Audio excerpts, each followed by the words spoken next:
All right. Testing, testing. 1, 2, 3, 4. Testing, testing. 1, 2, 3, 4. Welcome to the Den Show, discussing everything naturally. It is Friday, so you know it means we're going to inundate you with a bunch of toxic masculinity.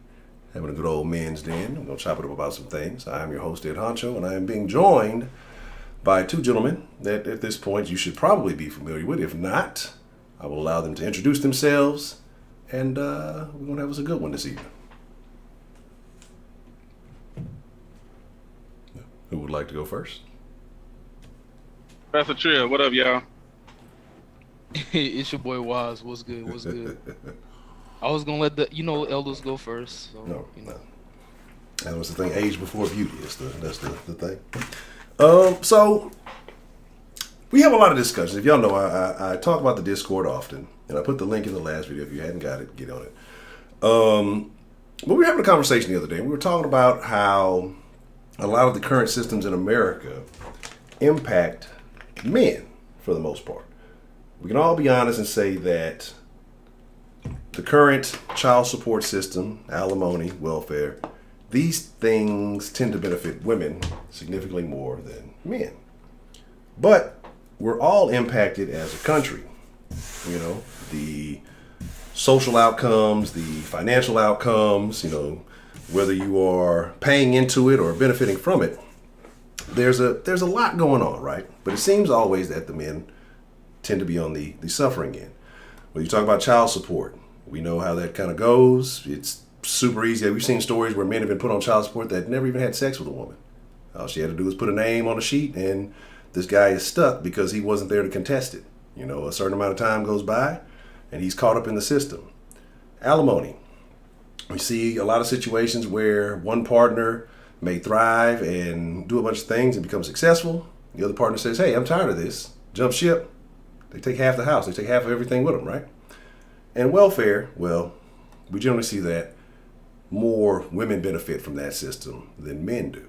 But we'll get into all these things. We're going to talk about ways that we personally think that these systems could be improved, not only for the benefit of men, but for the benefit of everyone involved, and how this could change some of the ways that we operate as citizens in society.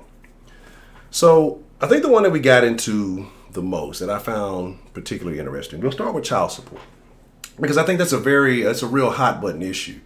Shout out to AB because he had sent me something the other day, and it was a woman actually, and she was breaking down the math between a man and a woman, and this man having to pay child support and how the outcomes came based on the taxes being paid, the ultimate amount that they ended up with. And even though the man made more money, I mean, once she broke it all down, it was like, it was like the amounts had reversed because she benefited more because she was getting payments, she was getting all these things, and he's getting a lot taken out of his check. And you look at it and you say, wow, that's kind of crazy, because you hear stories and oh man, I get this much taken out of my check, or I'm getting, docked this much. And you're just like, oh, that's unfortunate. But when you really take a look and see at the totals, it's crazy. So we were in the men's den, or we might have been the main den, and we were just throwing stuff out there. How could you improve the child support system? And a lot of good ideas with that. We're going to start. I'm going to throw this one to Mr. Trill. If you, sir, were to revamp the current state of child support in America, what would you do and why? Can you let Wise go first? You want to let Wise go first? Okay, we'll let the Wise man go first. Yeah, please. Okay. So, what would I change about child support? Correct. There's a lot of things I would change about child support. When it comes to child support, I think there should be a set limit based upon anyone's income that they should be paying for child support, regardless if they're a millionaire or making 100,000, a six-figure nigga, or just a regular individual making $50,000 a year. I think it should be a cap for each level. You shouldn't have people going out there like Blake Griffin paying $30,000 a month in child support. That's too much money. So out of that, so my main concern with child support is it actually benefiting a child in the long run? When it comes down to child support, I believe there should be a system where, yeah, a certain portion should go towards the mother to help benefit with the bills, feeding the child, and basically getting clothes and stuff of that sort. So maybe I would say on my side, I'll say about 30 to 40% should go to the parent, to the mom. The other 60% until the child is 18 years old should go to a savings account for the child. Hmm. A savings account, investment account that builds over time, where the child's able to go ahead once they turn 18 and make a decision whether they want to pursue to go to college or if they want to start their own business or go to trade school. So be it, or go to the military. That helps the child out so much significantly. I've seen some situations where, like my auntie, she has my niece. I mean, not my niece, but my cousin. She gets child support from my cousin. So what she does is she set up my cousin a bank account, and she gives my cousin majority of the money, and she only takes a certain portion, and it works out. There's no arguments, nothing like that. I think that's very effective. Also, when it comes to child support, I think especially when it comes to these child support for these multi-millionaires, or these high class or high earning individuals, there should be some receipts of evidence showing that they've been purchasing groceries, they've been purchasing school supplies. If they want to put their child in a higher education in a private school, tutoring lessons and stuff like that, we need receipts from that submitted and stuff like that. Just like the government holds you accountable for your taxes every year. You have to take account of certain purchases, especially if you're running a business, and you need to keep those receipts. So why can't these women that's receiving these high benefits for child support can't keep evidence to support that and send that to the government if need be? There's a situation for an audit, because my situation is, how can another situation that happened recently, a guy was saying that he one of my coworkers was saying basically he was making such and such money last year. His ex-wife decided to get his salary and his income status reviewed by the judges, and they did a re-audit of his situation, and they wound up increasing the child support. Even though this woman that wanted the increase for the child support had recently been married, and his child now has a stepfather. So this makes no sense, especially in those situations where you have to just go to the doctor's office, sign a paper, put a man's name down, and they're liable for the kid. Come on, USA, you could do better than this. Y'all could do way much better than this. We can't just let no women come out here telling dudes that, yeah, you the father, and holding those men accountable. It can ruin a man's life. Another thing I want to say about that situation though is paternity tests. Correct. Paternity tests also a requirement. Also a requirement.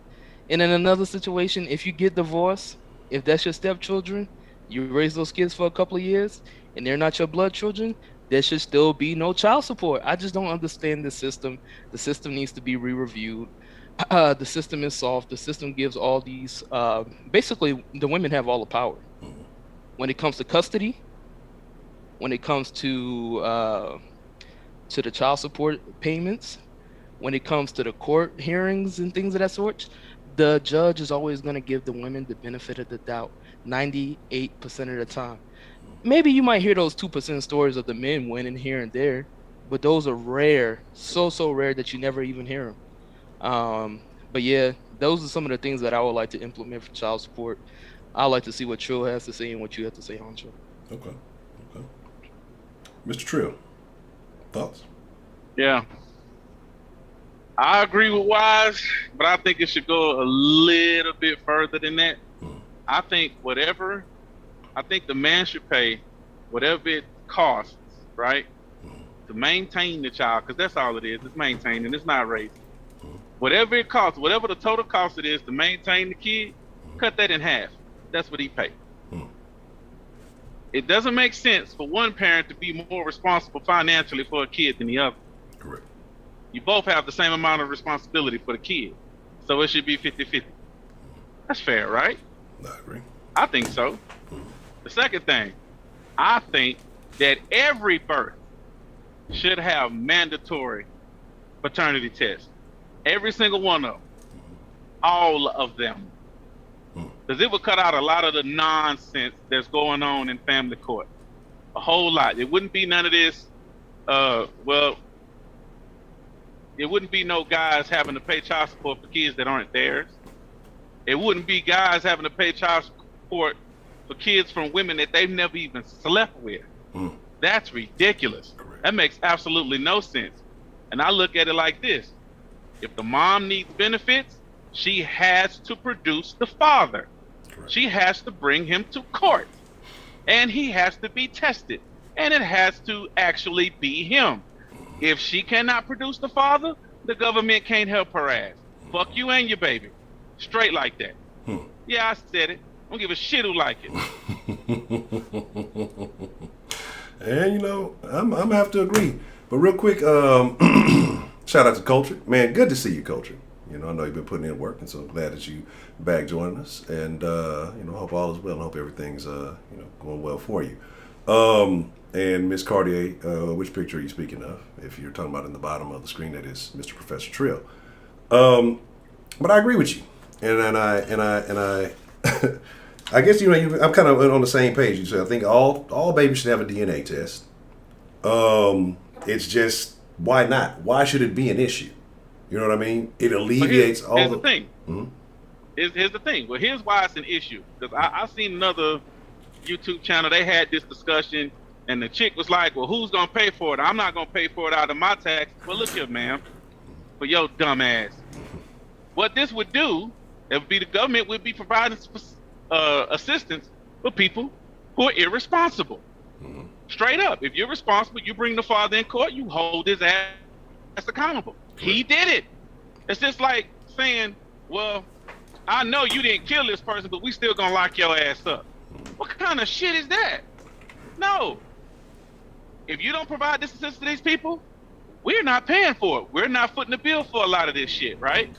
So it lowers our taxes. Correct. And they be like, well, what about the cost of the paternity test? I would gladly pay that cost, because how much it would mitigate all the bullshit, it would end up saving us money in the long run. Absolutely. All of us, well, the ones that are taxpayers, will save us money. You can do the math if you want to. I haven't done the math, but I got enough common sense to know how shit actually works. Yeah, I would agree. A paternity test is cheaper than simple. Footing the bill for a child's well-being for the next 18 years or so. So I would definitely agree with that. And appreciate the super chat love. Shout out to Coach the New Set. Yeah, man, you know, trying to do something a little different, you know, jazz it up a little bit. There's something that says a lot of men won't even take the time to go and get a paternity test. Sorry, a lot of my men friends do this, and I tell them to go get a test, and I agree. But what you have is a lot of men are afraid of going to get a test because they're afraid that the woman's going to get upset or whatever it is. Here's my deal, fellas. If she's confident she ain't got no worry, you're worried about temporarily upsetting her, well, then that's a you issue. You should, for your own well-being, I don't care if you've been locked on the island with this bitch for 100 years. You know what I'm saying? Y'all the only two motherfuckers y'all done seen in them 100 years. Find a way off the island, go get a goddamn paternity test, and you come back to the island, whatever it may be. Because women are capable of certain things. And, you know, they're better at certain things than we are. As much as we may do it as much, or maybe less, maybe more, that the number's still out there. We see it all the time. All the time. Stories of, you know, mama's baby, daddy's maybe. You know what I mean?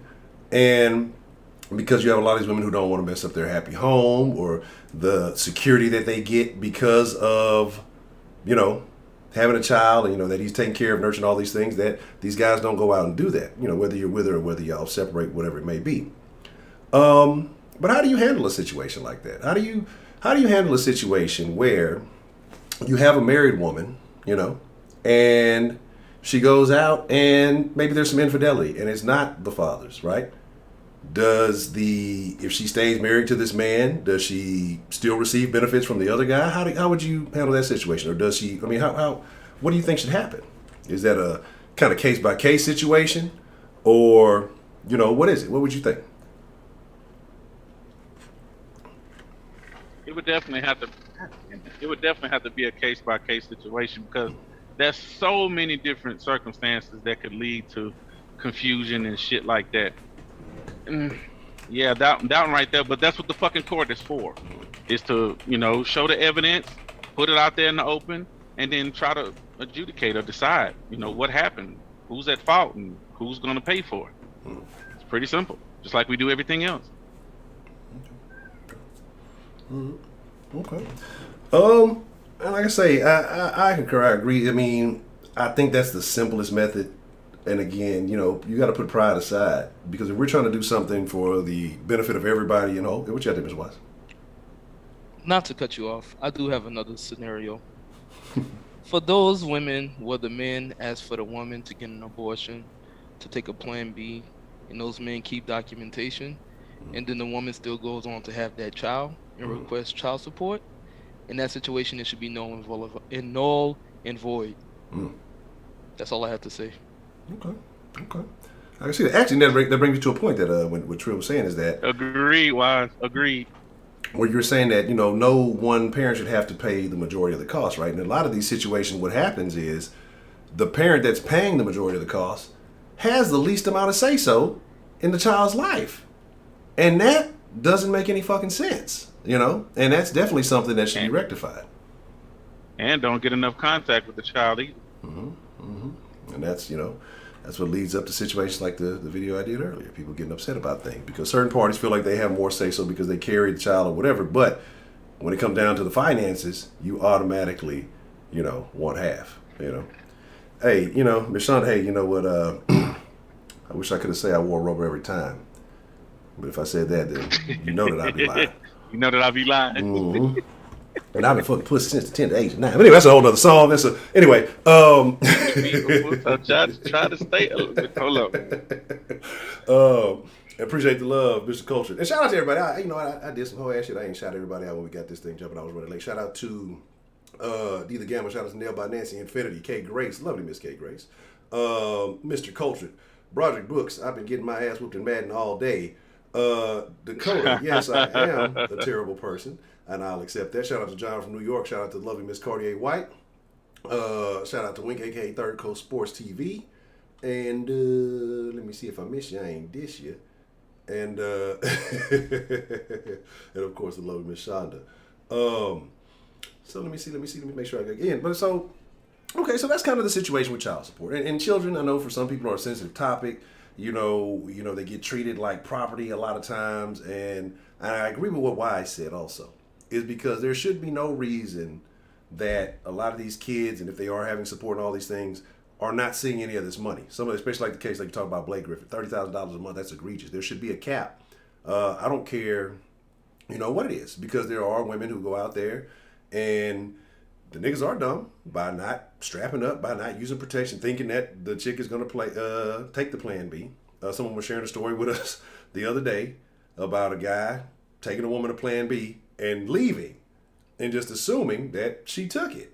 And come to find out a little while later, you got a baby on the way, So, again, like there should be some type of income when the child is all said and done. And again, if you're a bottom of the barrel type person, you're barely making money, then I can see it. But I agree with Wise with the 60-40 thing. If you're getting paid a certain amount,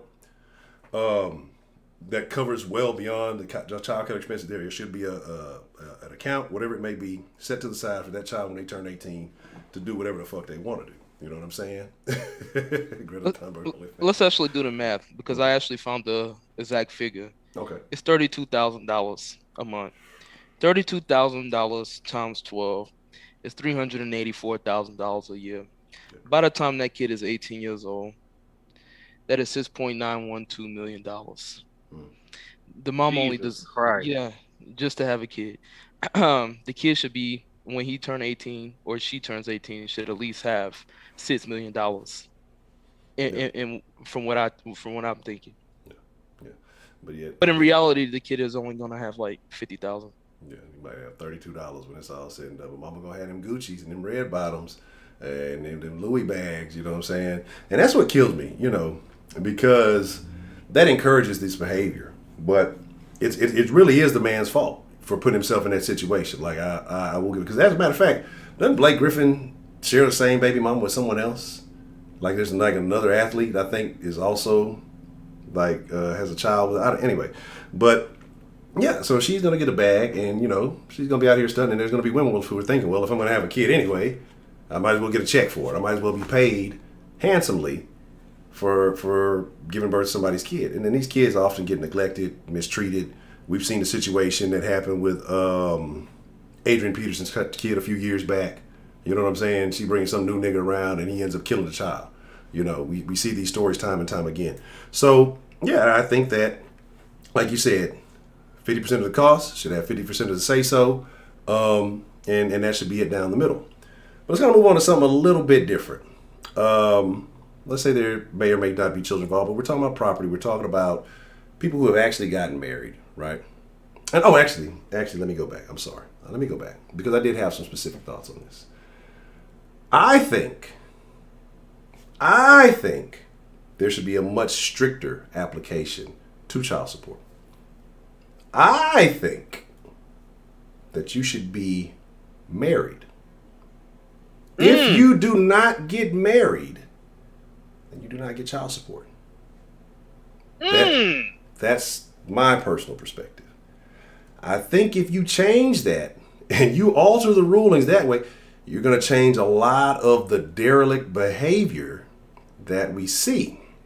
Now, women who are the gatekeepers of the coochie will be much more cautious, right? And I say, well, you say, well, men got to be responsible. Absolutely. But I think you're going to be much more cautious about the men that you choose. And the reason I say this is because, especially in the black community, and shout out to Mr. Culture, that's in Dogecoin. I'm a Shiba guy myself, but I'll check to the Doge. But and especially in our community, it's rampant. You know, it became to the point where being a baby mama became a title. You know, in the black community, baby mama is as good as a wife, and it doesn't work like that. You know what I mean? Because that family, a married, structured family, that child is getting a different level of nurturing care. And again, I know not all, we're not gonna do that shit. Than a child who maybe gets to see his parent every other 2 weeks or for a couple of days, a month or whatever it may be. But, and so it's not the same as having a 2-parent household where you get that love from both sides every day. And like I say, then, because I firmly believe what's KS is saying, marry before you carry, right? And yes. I think that benefits the woman because not only do you have that child, you have some sort of legal recourse in that situation. We talk about the DNA and stuff too, but it kind of leads to the next thing we want to talk about, which is alimony, right? And I think that ties into it. I think that men will be much more cautious as to what they're doing. And I think women will be much more cautious as to who they let hit because we know in the black community, women like the thug niggas. Ray Ray and Pookie got 32 kids each, while Larry from down the street who went and, got him a good job. He's a nerd, a geek, and all that other stuff, and he's trying to be responsible about it, and the bitches ain't fucking with him. But you got these niggas who's keeping all these hoes, and then they're getting benefits. They happy being baby mamas because not only do they have, Ray Ray and Pookie might drop off $17 every 2 weeks, but you got government daddy sponsoring the child. So they're okay with that. There are people who go out and, 15, 16 years old, knowing that, hey, if I go get knocked up, I can get on welfare, I can get support, I can get all this stuff, and quote unquote be an independent woman while you're dealing with this child who's really suffering because you're living in bare minimal means, but yet, people think it's something. But let's get to the alimony thing.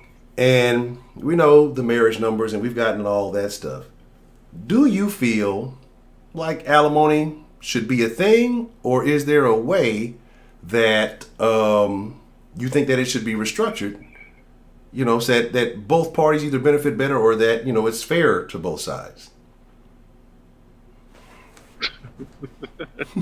I'm not going to go through my rant as I did previously, but no, alimony doesn't make sense at all. If you don't want to be in the relationship no more, you shouldn't get the benefits of the relationship, period. Okay. Thoughts? Any thoughts on that, Mr. Wise? Is the situation fair for both parties? Is that your question? Like, what would you do to either make it more fair, or how would you just restructure a period? In your opinion, how would you change For alimony? alimony? Yes, So they get 50%, right? yeah, something like that. So for me, I gotta see what the wife was doing. What was her occupation prior to the marriage? Mm, What was her occupation during the marriage? All right.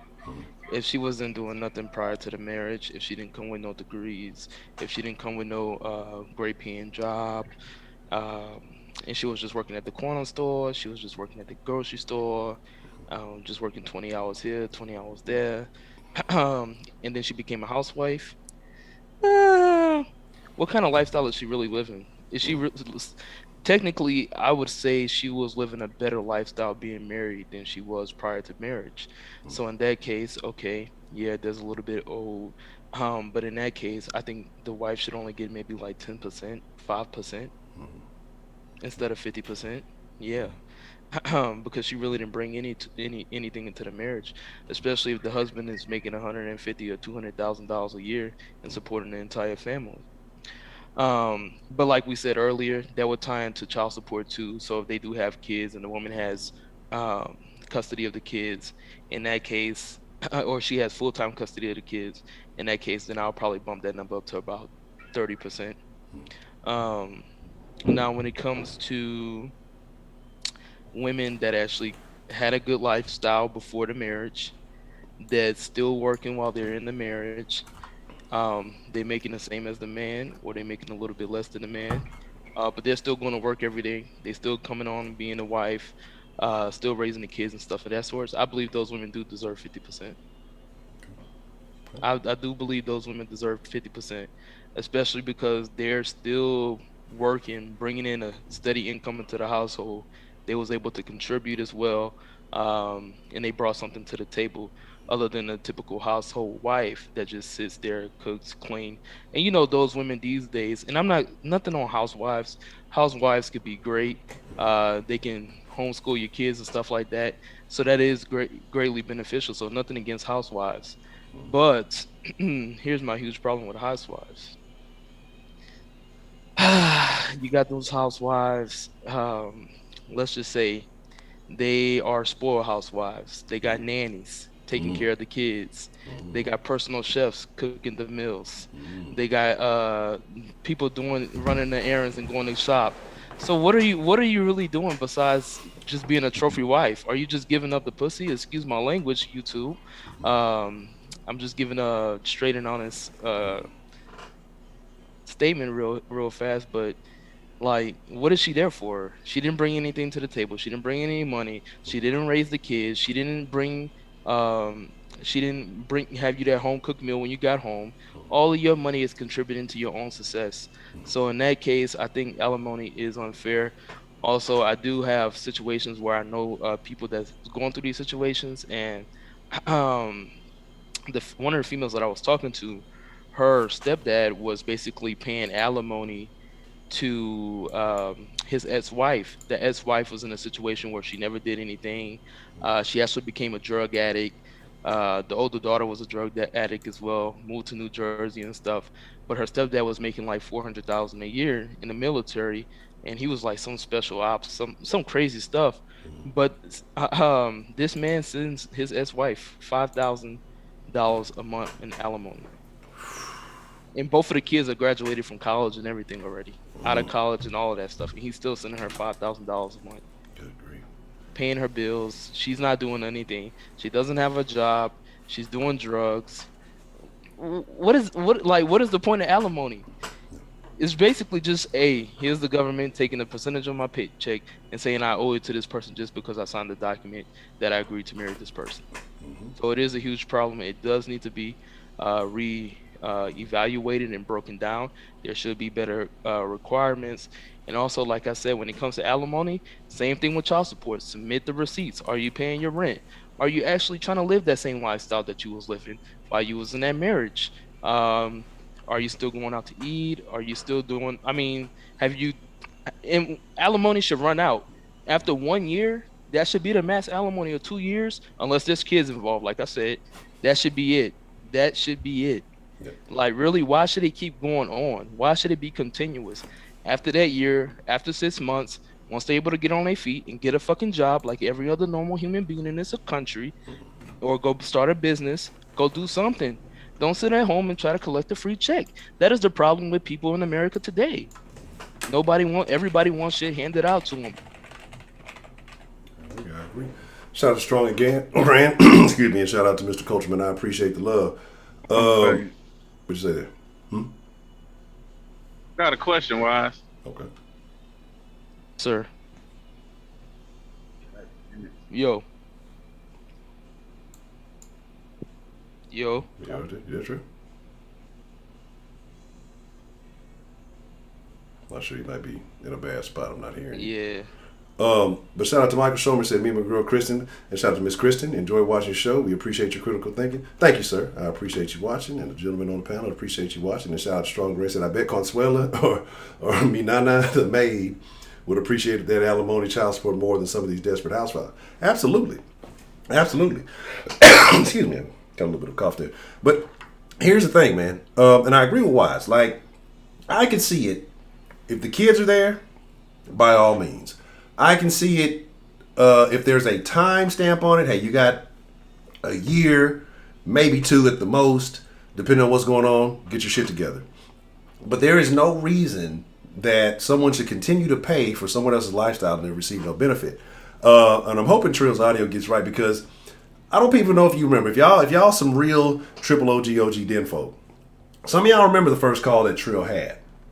And it was based along the lines of this conversation. So if it sounds good right, I definitely want him to expand on that. But shout out to Coach, because like I said, Bill Gates, Bezos, these guys got divorced and their wives respectively became like the richest women in the world, right? But I want to touch on that point. What if the woman was with the man before he became anything? Do you view that differently? If it was, she jumped on board once he was wealthy and okay and doing well for himself, that's one thing. But if she was with him when he had nothing going for himself, or say when he was young in college, whatever it may have been, do you feel like that's a different sort of a different set of circumstances? I'm gonna learn how to talk today. A different set of circumstances when it comes to that situation. I think the government sees it as it is, because you know why? That's like the intellectual property ordeal. So basically, she was there. They're gonna say basically she was helping you get to that situation. She was throwing the booty on you. She was doing everything to support you and help you get there. In that case, the government is gonna let the woman win all the time. I'm just telling you how it is, how they got it written in the books. How do I think about it? If I had a down chick like that stayed through all the way down, she was there when I was grinding. I just happened to get rich, and then I start cheating and stuff like that. I throw a 10%. I throw a 10%. I throw a 10%, 5%. I'm not throwing her 50%. Yeah. I ain't throwing her 40%. I ain't throwing her 30%. I mean, you're talking about some of the richest men in the world. Yeah. You're talking about men that got $100 billion. Yeah. You give them 10%, that's $10 billion. They set. Yeah. They set for generations and generations and generations, no matter what. Why should that woman need $50 billion? That makes no sense. She didn't start the business. Now in Jeff Bezos' case, it might be a little bit different. I don't know about too much about Bill Gates' situation, but with Jeff Bezos' situation, I know that his wife was traveling around with him, traveling city to city. From what I heard, they was living like crazy or whatever. They had to pack up, move here. She was like, I'm down, I'm gonna do whatever it take. I'm grinding with you in these long hours and stuff like that. See, she deserves that. Yeah. But if you just got a female that's there, she ain't doing nothing, she just rocking with you because she see the potential, and then she try to leave you once you get hot, no, that's a no-go. That should be a no-go. Like I said, I would probably keep it to around 10%. Okay. And I see. So would you agree that even though, like I said, that should it be kind of like child support? Should there be a cap even on that 10%? Like you just said, $50 billion, that's a lot. Average American Well, we know shit. 100 million average Americans together probably ain't gonna see that shit. But so should it be more than what the average American makes? I mean, should people be? Should there be some kind of limit like that, or do you think that just a percentage wise is the best bet? Percentage wise is the best bet. You know why? Because certain situations, like I said, if you're dealing with a billionaire, they deal with a whole different class of people. Correct. That's gonna be a whole different. I'll say they at least deserve 10%. They Right. deserve 10%. Yeah. Even when you come to guys that's making only 500,000 a year, they deserve 10%. At least give them 50K. You know what I mean? They have 50K, give them 50K. That's fine. But anything more than that, it doesn't take more than an individual in this country can live off of $25,000 without any expenses. So if you're taking care of all of her bills and you just want to have that extra, so this is what I think should actually happen. First of all, it should be a cap on the rent. Mhm. It should be a cap on the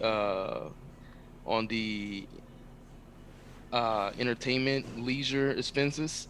It should be a cap on food. It should be a cap on shopping and all of that shit. It should be a cap on every single expense. And then, like I said, it should be accounted for. The guy should be able to be like, okay, I know that she spent this, and this on that. And hey, I'm fine with that. But all that extra money, like, what is she really doing with that extra 40 billion? That extra $49 billion. Straight up. You can't. I don't know anybody that can spend $50 billion in a lifetime. Now it's possible if you want to live a lifestyle like that. If you want to start buying $billion houses, $billion businesses, and stuff like that, it's possible. I don't know, man. But I ain't never seen nobody lose 50 billion. The way the price of lumber going up, you might buy a fence and spill that shit these days. Shit, goddamn. But no, I agree, man. I definitely agree. Like there are some situations where it's ridiculous, but then I do get it too. Like you said, if the woman put in work, and I believe Bill and Melinda was kind of similar. That they had a similar situation for what I've heard, and I saw. I think Miss Shonda said that she worked the whole time. She's a moneymaker. I've heard people say that. I heard that she was actually a part of the business. So again, it is what it is. Bill fucking up though, because some of these alleged affairs that he's had, the little help, the little translator. Come on, Bill, bro. Your wife is way better looking than that translator. Like you just slack. But they say powerful men kind of gravitate to what's around them. We saw Bill Clinton in that whole situation. So it is what it is. Come on now, Honcho. This man Bill Gates is a weirdo. Do we not remember what Bill Gates looked like? I wish we can find a picture of Bill Gates from the 90s or the 80s. Go say less. Give me just Let's go look how this man looks like. Do you really think he has the caliber of pursuing a woman better than that? Yeah, man, all you What do you got? I mean, he do got the money. Yeah. He do got the money. He do got the checkbook. He could get any woman in the world. Yes. But him, he probably thinking, yeah, I want a genuine woman, this and that. Just go look at the pictures. I got something for y'all. Hold on one second. This is a terrible picture. Let me see if I can find a bigger version. He's terrible. Yeah, I'm gonna make this the background. Give me just a second. But Trill, you still there? You did you hit a patch? You might have hit a patch. And he's a man. Yeah, can you hear me? Okay, yeah, I can hear you. I wanted to jump back. I don't know if you heard me mention the reference about the first call you ever made to the den. And it had something to kind of do with alimony. Would you like to refresh the memory of some of those who may have been here and those who may not have been here to the suggestion that you made when we were talking about alimony? All right. Basically, went a little something like this. Okay. Look, if y'all don't want to get rid of alimony, goddamn, and the woman gonna get something from the man, even though she don't get he don't get well, whatever he was getting, he should still be getting. Same as her. So, I think since he was getting pussy, he should continue to get pussy. And they should have like underneath the courthouse, there should be them fucking, them little beds at the doctor's office with that little hard ass roll of plastic on top of them shit. Yeah, you ought to be able to fuck your ex-wife on that plastic, and the judge got to watch, right? Yeah. Because if the bitch don't put out the proper effort, she don't get alimony for the month, and it's a monthly goddamn thing. You got to show up and throw that ass back every month if he got to pay. I think that's fair. He should enjoy the same benefits of the marriage, even though you're not in the marriage, that your ass was enjoying your side of the benefits, even though you're not in the marriage. I think that's fair. And if any one of y'all don't think that's there, fuck you and everything you stand for. Straight up. Hey, that's what they say. She was accustomed to a certain lifestyle. He was Correct. accustomed to a certain position. So, that's all I'm Correct. saying. Okay. Now you were saying I like something. the look of that serial killer behind. Oh yeah, he look crazy as cat shit. But I got a question, Wise, while y'all can hear me. Okay. When you said, Wise, when she was working and the husband was working and then they get divorced, she should get 50%. 50% of what?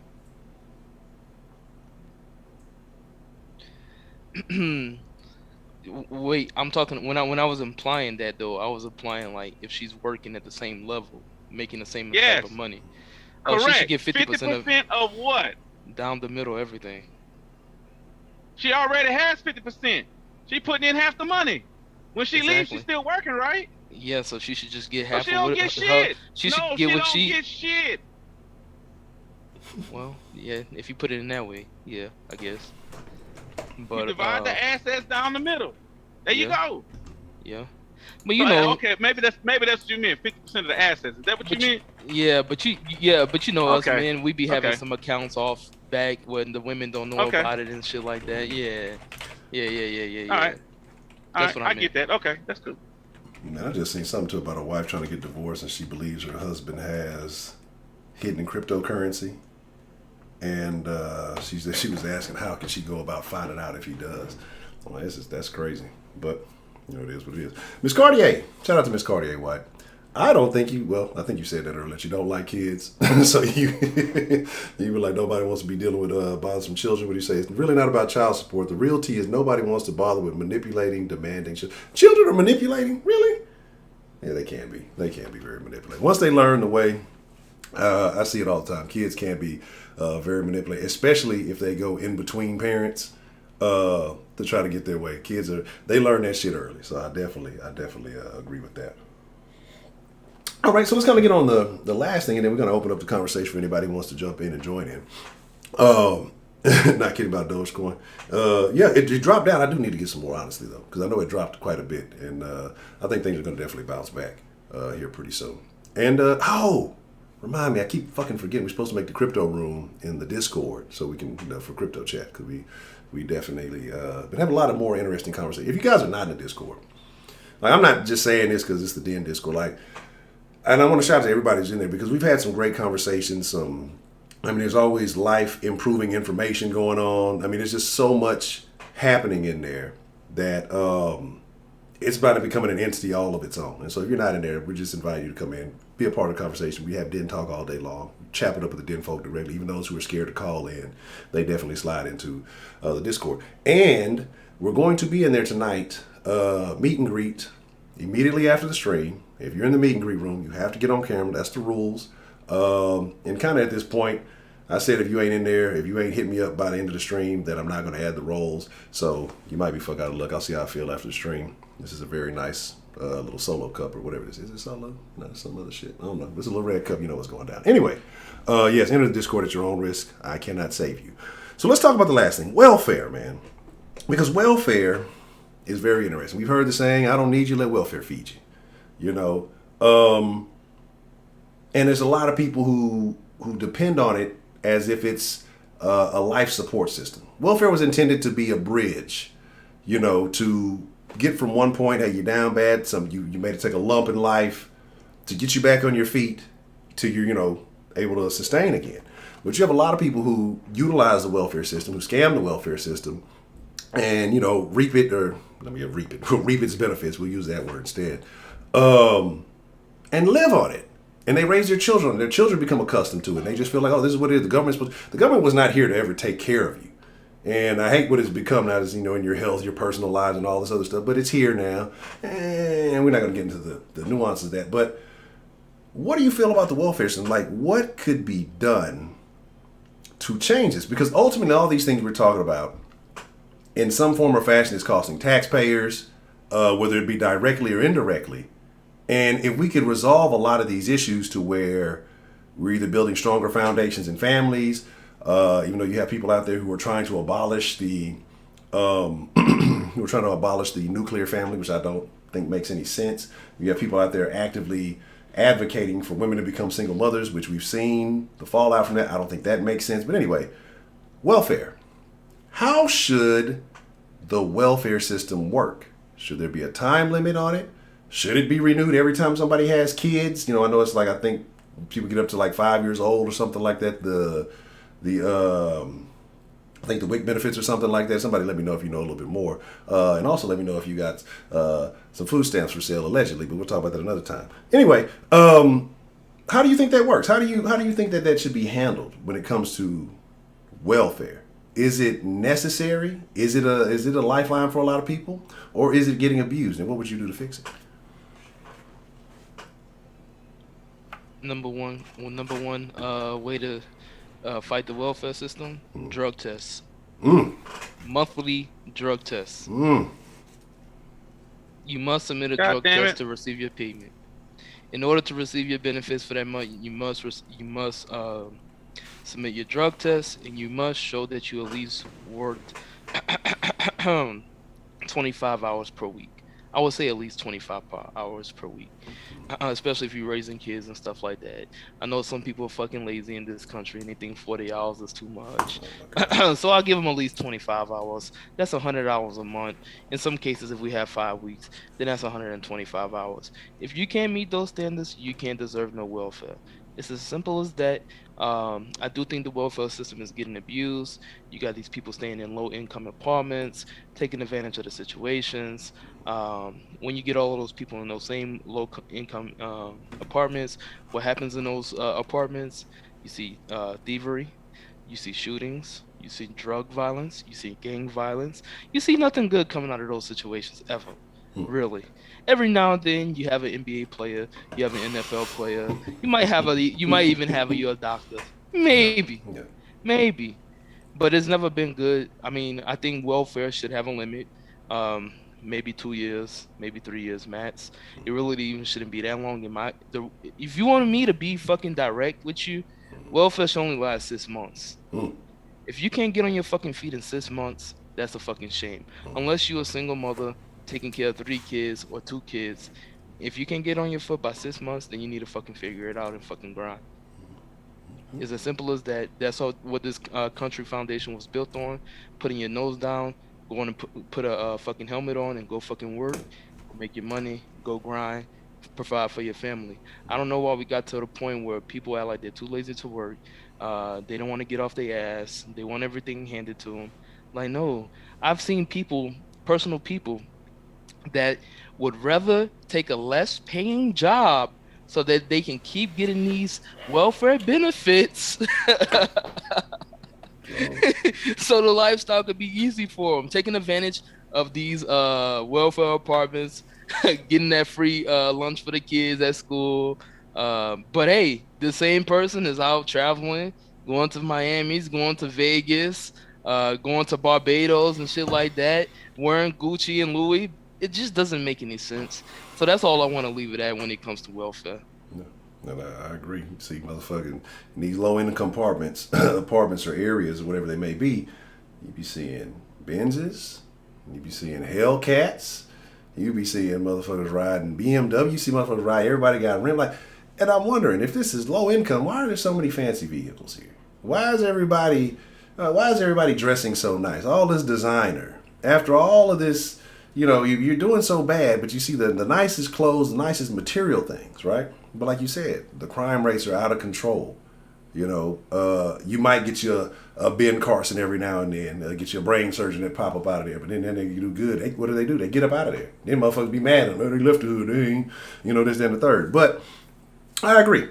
Would you be willing, because this is what I think, and I agree that it should be a time limit. It shouldn't be something that you're trying to live off of, because I think sometimes you got to remove safety nets to inspire people, to motivate people.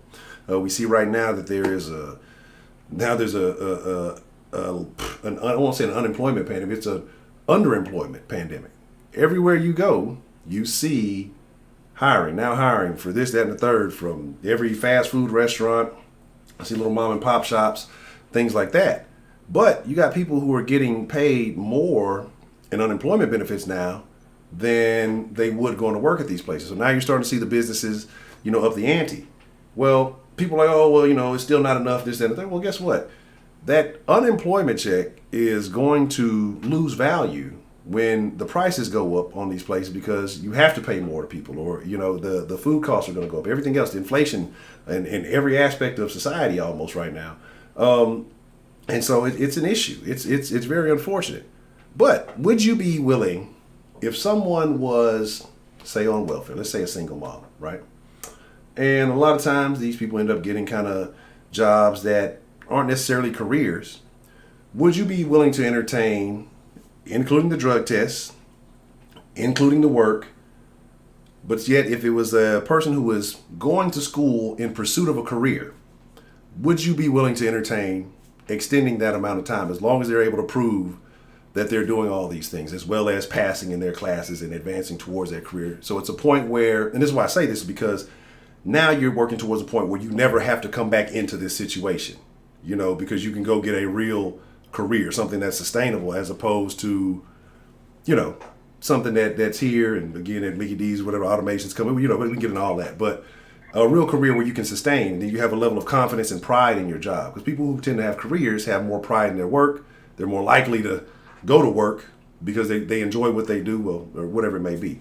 Would you be willing to consider that, or you think that it should be a strict limit no matter what? I think that's a phenomenal idea.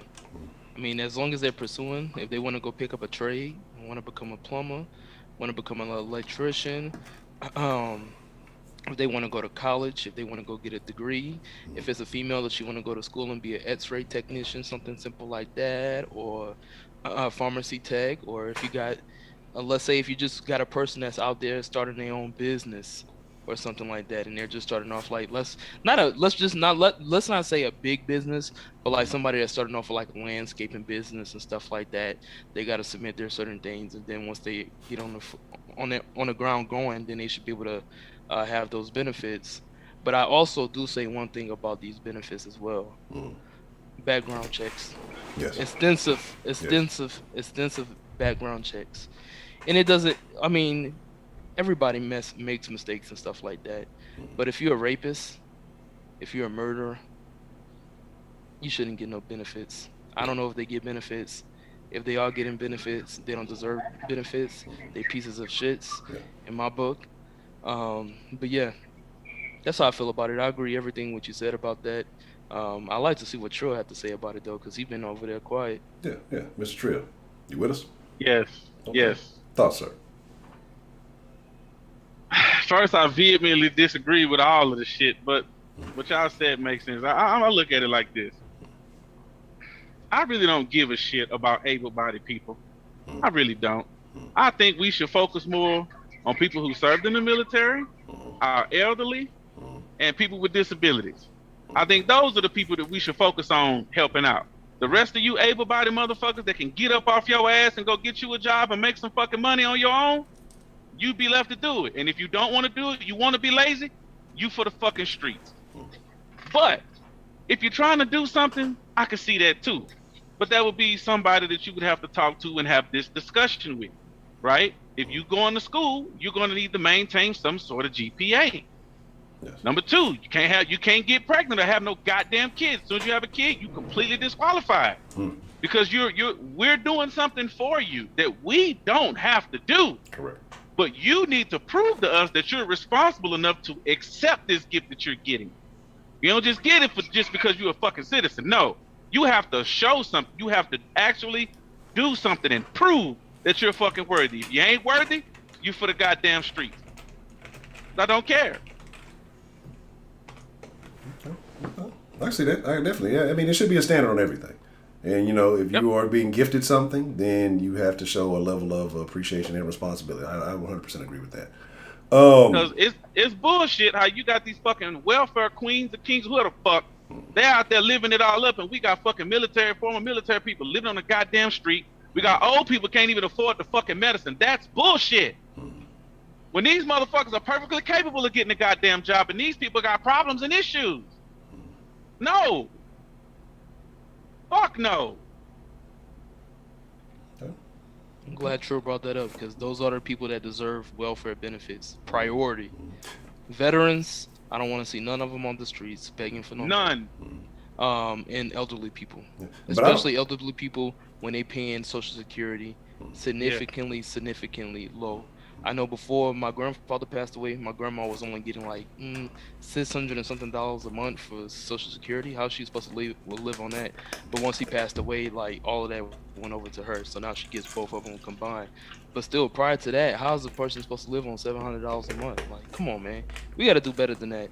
Elderly, we got to take care of our elderly people, the people that paid taxes their whole life and gave to this country, fought for this country, and provided for this country, and took care of us. And we need to take care of our veterans, the people that was overseas, um, protecting the country. Whether if it was against war, if it was against oil or whatever it be, those guys go out there, those women go out there, risk their lives every day, and you will never see me ever discredit any military person. The fact why? Because I'm not the same person in their boots going overseas and fighting for this country. So I can never ever Exactly. imagine that person having to struggle. That's a sad situation, and our country needs to do better when it comes to the people. And at least they can even build communities for them. They can build apartments, like they build these low-income communities, build military communities for veterans. Once they get out of the military and they don't have places to stay, that's homeless. Come on, man. And And then do it's something about the support system. goddamn VA. That shit needs to be improved.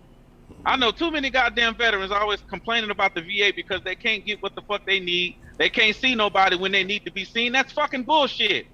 You got all these motherfuckers making all this goddamn money. Somebody needs to be doing that shit. God damn, you got all these motherfuckers with all this fucking doctoring expertise. Bring their ass over there. That ought to be a fucking requirement. If you're going through med school, you need to be working at the goddamn VA. Exactly. Doing something for the people who protected this fucking country, so you can have the opportunities that you fucking have now. That's how you fucking give back. Why the fuck that ain't implemented? I don't know. So all them jackasses that's up there in them fucking seats in the Senate and the House, y'all all some bullshitting ass motherfuckers. And that's why I don't like the goddamn government. I don't like none of this fucking Republican Democrat shit. They generally don't give a fuck about the people. And y'all motherfuckers running behind these bastards with your nose in their ass. I don't understand that either. I don't give a fuck about you. Come on, man. No, I agree. I agree with you. But I think also, like when it comes to the military, when it comes to the vets, I wouldn't even identify it as welfare because they paid their dues. Regardless of what Heidi's talking about, somebody had to feed them when they were over there. Those are still military people. I don't care if they were peeling potatoes. I don't care if they were fixing bunks, whatever you were doing. If you were contributing to the system, the military system, keeping things in order, wherever you were out of pocket. You were in Japan and Germany or wherever you was, the air, whatever you may have been in. The fact that you signed that contract, if you honored that contract, then yeah, you should be put first when it comes to things like this. There's too many, like you said, too many homeless veterans. I agree with the idea of military communities, and because we talk a lot about these guys when they get back having certain issues, especially those who have seen combat. You know what I mean? Right. And they come back and they're kind of out of there. That's not the human way. And so maybe having these communities where they exist, it could be problematic, but it could be helpful. You may have support systems. You have the tools that you need that to benefit these people to keep them from having the problems. But again, like you said, the people don't care.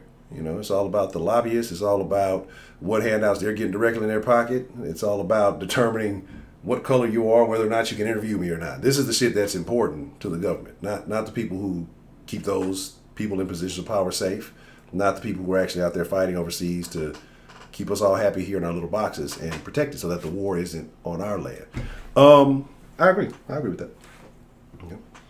And let me see, I think I missed a couple of things here. Let me make sure I catch it. It was something that was said that I wanted to everybody who got iPhones, cable TV, PlayStation 5, fresh sneakers, new whips, and racks on racks. Yeah, absolutely. We don't want to hear about your jab, Heidi. Heidi, you're working with the government trying to get us done bad. Marie Lovely, what's the motherfucking deal? How are you, ma'am? It's good to see you. Let me see. There was something I said, and I wanted to see. And I was said, I'm tired of it, immigrants or illegal, and that's a problem I have. That's a thing too. Like I get it, and I get it that the immigrants are coming from places that may be war torn and all of that other stuff.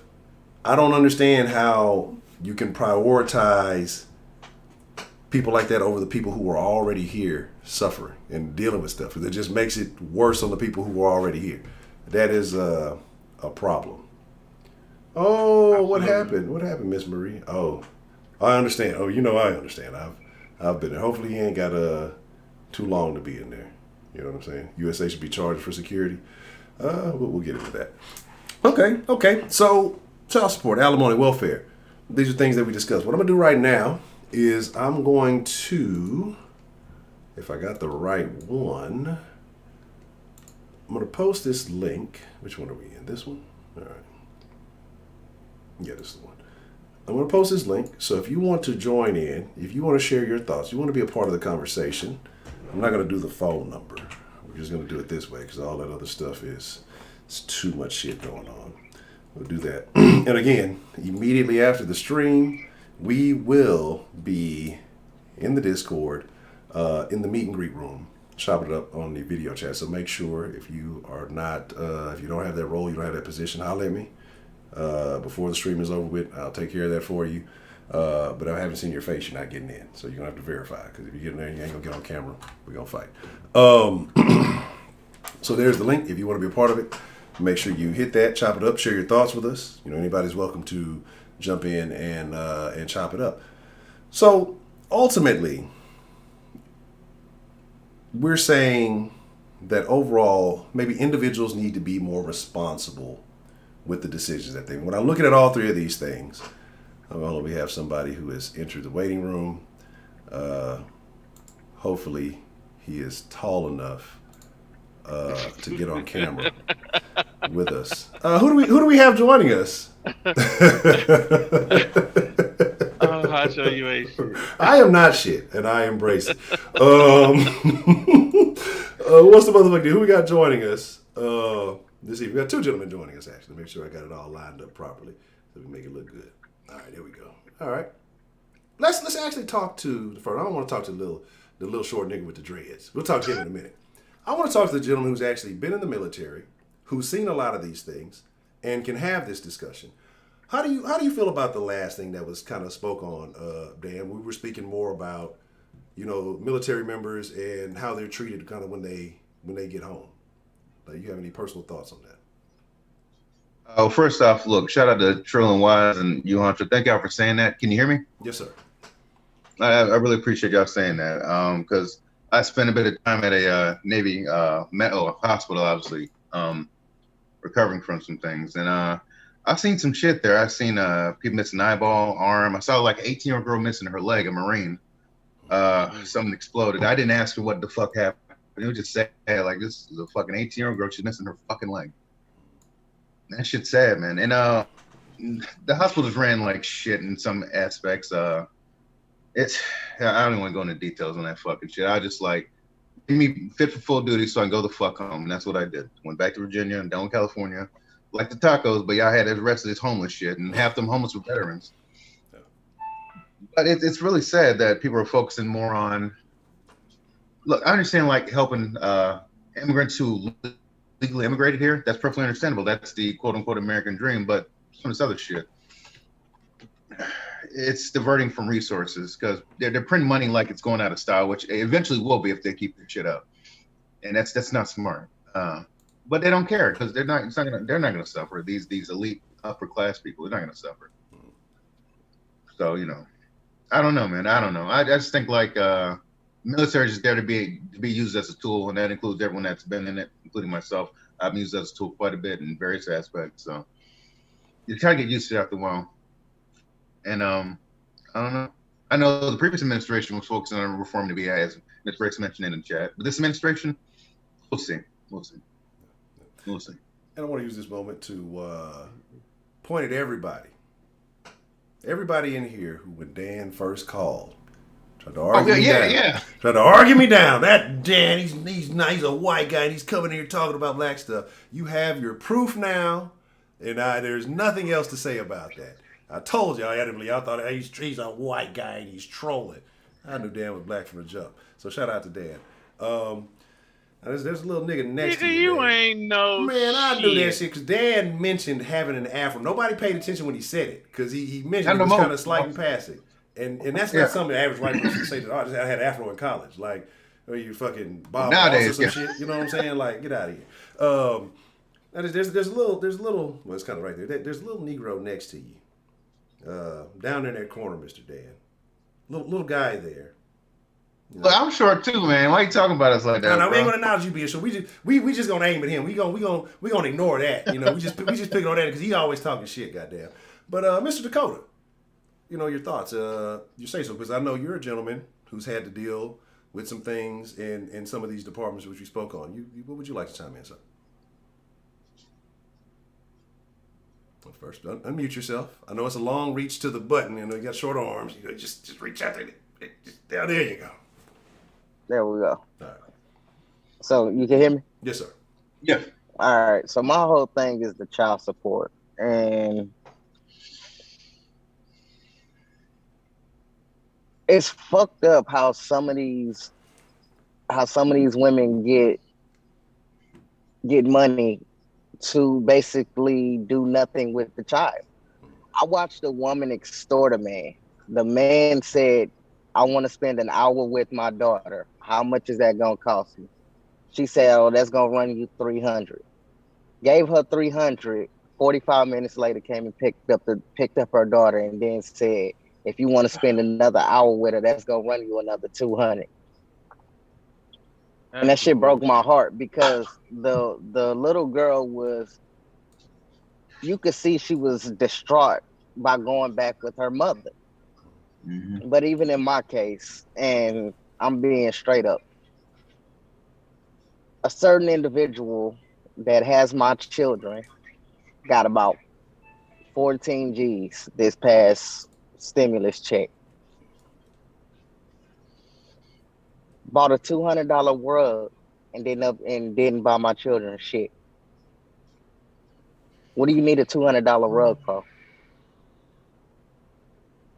When it upgrades your car, when your car was in 2019, you had to go get the latest Avalon, which is a 2021 fully loaded. So you got a $600 car note, no job, 4 different baby daddies.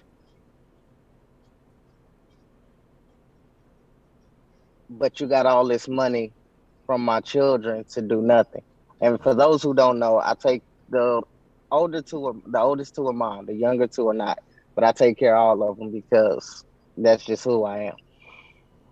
But it frustrates me because when I pick up my children and their fucking shoes are 2 sizes too small and they fucking clothes are dingy, dirty, and nasty, and then I go spend $600 to $1,000 giving them all new wardrobe, only to pick them up 2 months later and see none of this shit. What is going on? But this is who the government fights for. This is who the government wants to give the power to.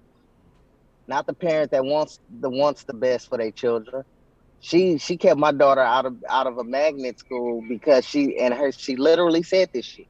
It came out of her mouth that she didn't want her daughter doing better than her. Oh, my nigga. God. And I was like, that's the goal in life, bitch, for our children not to fucking struggle. But that's what she said, so. I'm sorry. See, I'd have to show her my degree, too. I'm sorry to hear that, bro. Like, Wow. that, bro. And I want to just address another thing. Right now, we got five black men currently on the panel, right? And aside from Mr. Dakota, who's sharing his story with us, we know Dakota's a good dude. We give Dakota a hard time. Dakota's a good dude. Dakota puts in a lot of work, you know, overcoming all sorts of adversities and circumstances to continue to be a good father. But, you know, there's that rumor that always about black men would run around leaving kids all over the place and all these things. How many of us have children on this panel right now? Biological children. I do not. I don't. Okay. I think I'm the only one. Yeah, you're the only one right now. But, you know, it's mainly niggas out here fucking up doing it. It's the same nigga that's doing all the dirt. It's the same nigga knocking up all the chicks. That's what motherfuckers don't want to acknowledge. Like they love to throw that label on all black men. They're doing this and doing it. Right now, we 4 for 5 right now. That's not. And Dakota's a damn good dad, so he's not in that category of bum ass. You know what I'm saying, men. So this is what I'm saying. Like this is why these type of things are necessary. This is why these conversations there, people come in talking about, oh, men who listen to other men are lacking father figures. Ashley. This is why these things need to dispel a lot of these rumors, a lot of these stereotypes and these things like that. But looking at it, so like I said, you're a person who's dealing with it directly, Dakota. What would you do to change this child support conversation? Me personally, I have to steal something from Wise. He said drug test. Drug test, because so when my daughter was about 3, she graduated school for, I want to say, nursing assistant or some shit like that. But now she has a worthless degree because she has a felony. And she got a felony for fucking with a married man. What? Yeah. She was riding in this dude's car. The dude told her what it is. You just to jump off. I'm not leaving my wife. She tore this man's car up, then said one of his belongings on fire. So now she had a felony case for criminal mischief and reckless endangerment or some shit like that. So now she has a worthless degree basically. And instead of, trying to put efforts into, I don't know, expunging her record, getting a good job, she would rather sit at home and do nothing, or go work like I don't know which one of them said it, but it was saying work a 20-hour work week job just to collect the benefits, because she wants to basically be, I don't know, a party animal. She likes to party. She goes on trail rides, and that's another thing. She went on a trail ride, and those who don't know what trail rides are, they're basically parties for niggas. That's what I call them. Some of them are decent, but most of them aren't. And she left my daughter by herself with strangers so she could party on the top of a fucking they had a cattle ranch puller, I think. I don't know what the fuck it's called, but they serve drinks on it, they party on it, whatever. Left my daughter with complete strangers so she could ride an hour and a half and party and drink. Somebody asked how old the mother of your child is. She is, let's see, I'm 31, 3 years younger than me. She's 20, she's about to be 29. Yep. That's tough. But it's funny because my wife is, and if you look at my daughter's phone right now, my daughter's phone, my wife is named Mother in my daughter's phone, and her mother's name is Birth Giver. Wow. Yeah. And she beat, and I didn't want to share this, but I have to. She beat my daughter for my wife being a better mother than she is. Wow. And I believe it, because that's kind of point of the video I put out a little bit earlier. That's what I was kind of saying in that woman got mad because the white lady apparently was cleaning her kids up, washing their clothes, and all those things, and being a better mother. And she's trying to use it as, oh, you're holding my kids hostage, and trying to beat her up or whatever, being mad about that. And that's a terrible thing. And people don't look at where they're lacking, but instead they place the blame externally, and that's a weak individual. But looking at some of the other things, Honcho. go ahead. What's happening? I gotta ask Dakota. What's up? Why? Why what? Why did you procreate with her? And this is something I like to admit, because it really shows the growth of where I came from. When I first met this individual, she was a bright young lady. I met her when I was 17. We were both in the same school.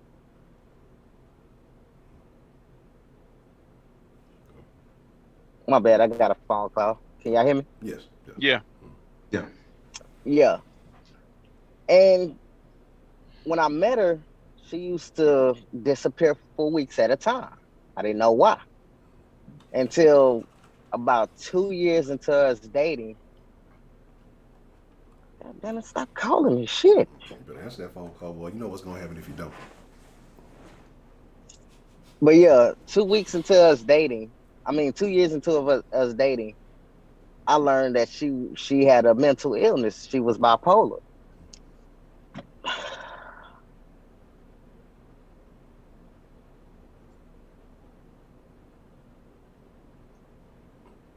right, we better take the call. You better take the call so you can handle that. We'll let him get back in here. But while we're looking at some of the things, and we'll hold that thought. Like when you're looking at some of these other systems, and I want to get Dan's thoughts. Like, how do you feel about child support, alimony, welfare, these things, and the way they're being handled currently in America? Part of me, I look at it in two ways: the humanitarian side of myself and the authoritarian side of myself. But the humanitarian side of myself sees, these broken homes, these kids. You gotta, at least make sure the kids are properly taken care of. So if we can manage that properly, then I'm fine with child support. It does need some reforms. But then the authoritarian side of me says it is completely obvious that the system is fucked. A lot of these women out here tricking the money, buying their new niggas some shoes. But that kid, you ain't buy him toothpaste. His breath smell like shit going to kindergarten, first grade. Them kids roasting his ass. He smell like shit, wearing the same clothes 3 days in a fucking row. But you going out in the club with the money, bitch. I'm going to calm down. I'm going to calm the fuck down. Out, man. No, let it out. Let it out, Dan. Fuck that. Yeah. Call a spade around this bitch. Mm-hmm. That's the problem now. Everybody want to be all politically correct. Fuck that shit. Yeah, you're right. I got to stretch, man. I got to think about it. Okay. Let me compose myself. I would say that if you're on welfare, you shouldn't be allowed to have any more fucking children. Is there a way to tie somebody's tubes temporarily? Yeah. How about that? You get men get vasectomies. We can't. Windsor not in the damn ovaries. I'm fucking sick. Jesus Christ. Because I'm retarded. I admit that. God damn, man. I said authoritarian, man. That's the thing about it, man. Because not only do you have good men like Dakota who going through hell over this BS, and I wish him the best in the situation. These kids suffer. These kids suffer probably the most. And it ain't their fault. Kids don't ask to be here. No kid has ever asked to be here. Never. But they're here now, so they need to be taken care of. But the courts, they just want the money paid. They don't care where the money goes to. They just want to see that the money's being paid. So unless the courts actually get more involved, they'll need like a moratorium or whatever that term is called on like this child support and alimony in general. And yet I think it is funny that the two richest women in the world got it by divorcing the two richest men in the world. I think that's fucking hilarious. Just goes to show how things are going. I think didn't Janet Jackson do the same thing? She married some Arab like oil magnate, some prince or something like that. And like a year after the marriage, they had the kid, divorced him. It was like right after about a year, done. I think they call it securing the bag. Yes. Yeah, she got her bags. Yeah. Yes. See, that's what a lot of these women look at relationships now. Go secure the bag, which means just have a baby by this motherfucker and all the other shit, and then you're done. And then just leave his ass, and then just get off that money he got to give you. That, of course, will make him give you. That's why I tipped earlier, man. International players anthem, man. That's Paul McCartney. The lawyers couldn't stop it. Goddamn, man.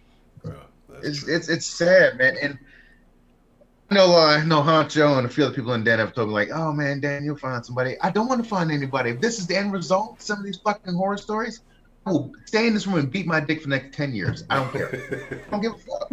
Stop that. Dan. Yeah. I don't give a fuck. Yo. Has anybody ever told you look like Wayne Brady, my nigga? I did. Actually, I was for him for Halloween one time years ago. Yeah. I had AK-47 and everything. Oh, wow. Hey, man, I went in, bro. Yeah. Wayne Brady, yeah, I walked in the party like, oh, shit, it's Wayne Brady, son. Yeah. Yeah, it's back when I had hair, so it worked better. Oh, but yeah, man. Damn, it threw me off, man. But yeah, there needs to be some serious sort of change to the system, man. I keep tired of hearing these horror stories. I really do. Because it's not just that. It's like, okay, so it's bad enough you're taking money and not spending it on the kids. But in a certain situation, you're leaving the kids with, that your boyfriend, you don't even know this dude, but you're leaving your kids with this guy. And how many stories have I mentioned on this show, just myself, about these fucking kids getting molested, maimed, and murdered by mama's boyfriend, or mama then fucked the kids up trying to keep a man. It's getting really bad, man. And I'm not giving these dudes any excuse. These fucking sick scumbags who touch kids, they deserve to get fucking hung by their genitals. I'm serious about that. I don't give these dudes no free rides. I don't give a fuck. I gotta protect these children. That's it. That's all I gotta when say. they tell the mom, she don't believe him. Oh boy, so many young women, boy. That happened in my family. Reason why my mom was all fucked up because she was being touched by. Luckily, when no one in the immediate family, not my uncle or my grandfather, thank God. But it was people, friends of the family, quote unquote. You know, somebody in church. You know, so that's one reason I don't like church because a lot of predators lying in church too. And I've seen the results of my family. And when she confronted my grandma about this, near my grandmother's passing, my grandma was like, "What do you want me to do about it? It's too late now." She said that to her. What? Yeah. When my mother finally told my grandmother that she had been molested by certain people, friends of the family, I think it was a cousin, one of her relatives, you know, like I think her uncle, she said, "What do you want me to do about it now?" This is the kind of shit that will destroy a person's like. I'll blow his motherfucking head off. Well, my mom self-destructed a different way. So, you know, that's close enough, though. You're right. So, it's really sad because I've seen people self-destruct. That's why I ain't got kids, bro. I be the murder some motherfuckers. That's what's that's what I'm right now. Like that's why I'm a firm believer. I don't the world we live in currently.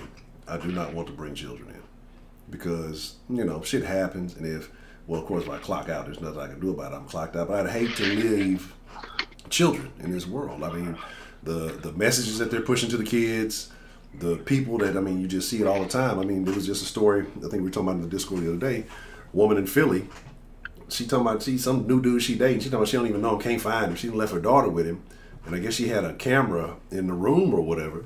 This motherfucker hauling off, I mean, cocking his arm back, slapping the shit out this little girl, stomping on the little girl and shit. The girl couldn't have been maybe 3 or 4 years old. And then she texting people, show me how, if you know where to find him. Like, why are you leaving your kids with someone you don't know how to find, you don't know how to get a hold of? Because I'll be damned. I'm going to know everything about you. You know, past, present, and anticipating your future. Like, but even then, you still can't, dog. And it's going to be bodies. And there's going to be examples made. Like, it ain't going to be, where is he? Oh, I can't find, oh. You're going to know exactly where. It's going to be a public display. But Dakota, you were saying something, man, before you got cut out. And I kind of wanted you to continue that, where you were going with that. You back muted, though. You still muted, Dakota. Is it safe to say that he had to cut it short? Here we go with the short jokes. It wasn't me this time. When we get in the Discord room, it's gonna be me. But anyway. But I found out she suffered from bipolar schizophrenia. So by this time, we had already found out she was pregnant, and she didn't get to be this terrible person until she decided. We used to live together. She decided she wanted to test the waters, and she left my house to go lay up with another dude. Her mom calls me looking for us. It was like, when you bring your Chantel and Sadie home, they got doctor's appointments. I was like, it ain't nothing for me to take them, but you know what? I do have to go to work, so cool. She was like, bring them home. Well, I was like, Chantel left 2 days ago. She was like, she ain't come here. So I called her. I was like, well, where are you? And she was like, oh, I'm with my mama. And I had her mom on three-way, and her mom was like, and her mom straight told her, don't lie on me, because I hadn't seen you in 2 days. I hadn't seen you since you left and went and stayed with Dakota. So what's good? What's really good? Come to find out, she was with another guy playing house with my daughter. So then after she got with this dude, I don't know what happened. They had a falling out. She went to stay with somebody else, and I told her, well, then, because this is the simp in me, and I'm being straight up. Knowing that she was fucking with other people, I bought her a ring, and I told her I would marry her right now, just to stop you from doing the dumb shit. Oh Jesus! She left me standing at my front door, bro. And that's when she turned into a horrible person, because I say about 2, maybe 3 years after that, she decided she wanted to settle down, and she wanted to settle down with me.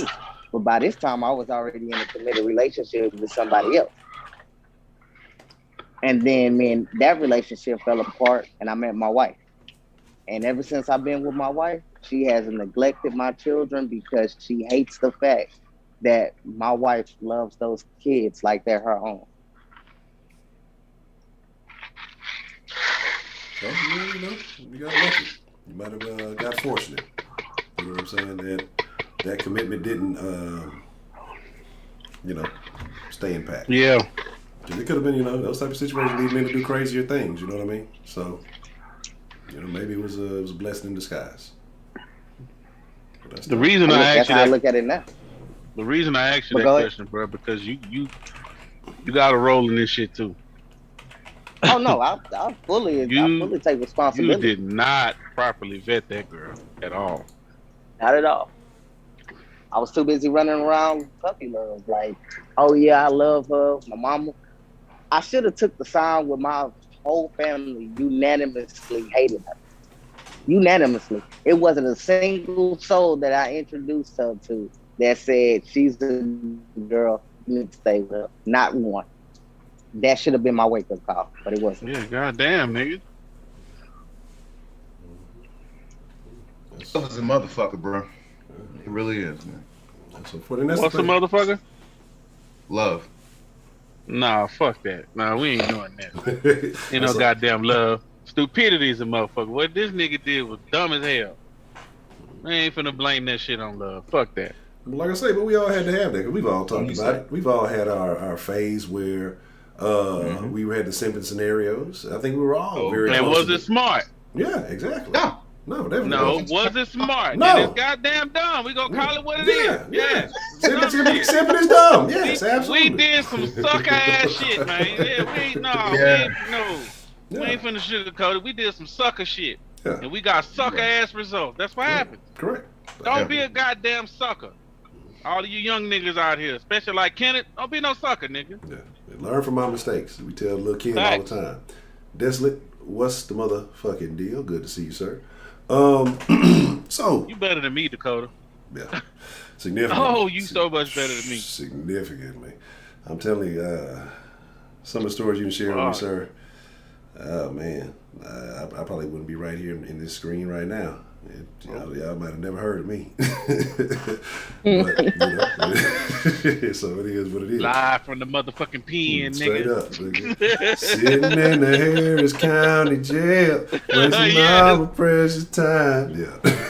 So, you know what I'm saying? But it's gonna work itself out. My lawyer doing her thug fizzle. Yeah.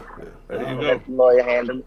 No, already. There you go. And there's like everybody else in the chat saying we all fuck with Dakota. You know, he just a little short. But nah, you can't help that.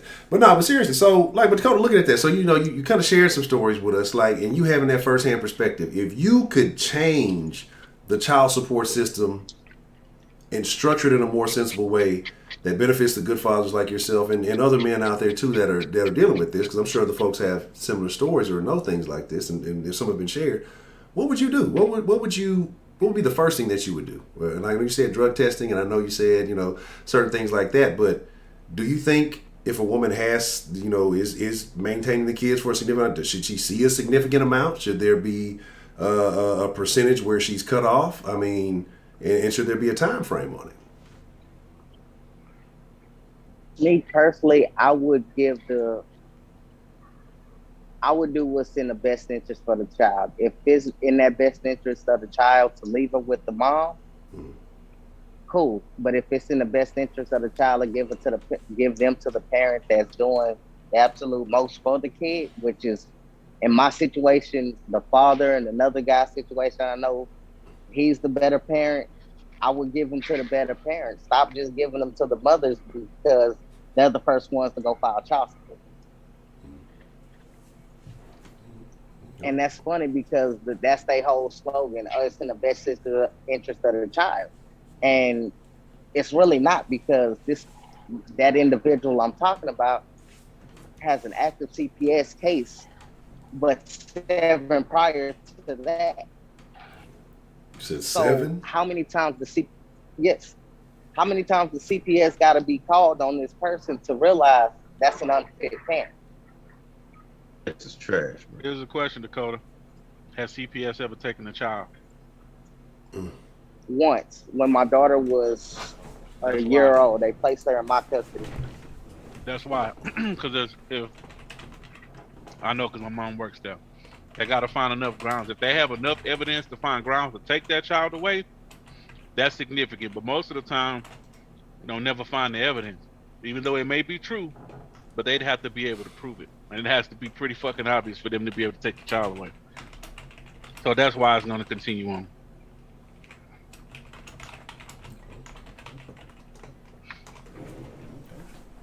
It's sad, it's terrible, but you do also have people who will call and make up shit, and they have CPS at somebody's house because they mad for whatever fucking reason. So the system ain't perfect. It's not. But how to fix it? That's just one of them fucked up situations that people using kids as leverage to hurt other people, which I think is bullshit.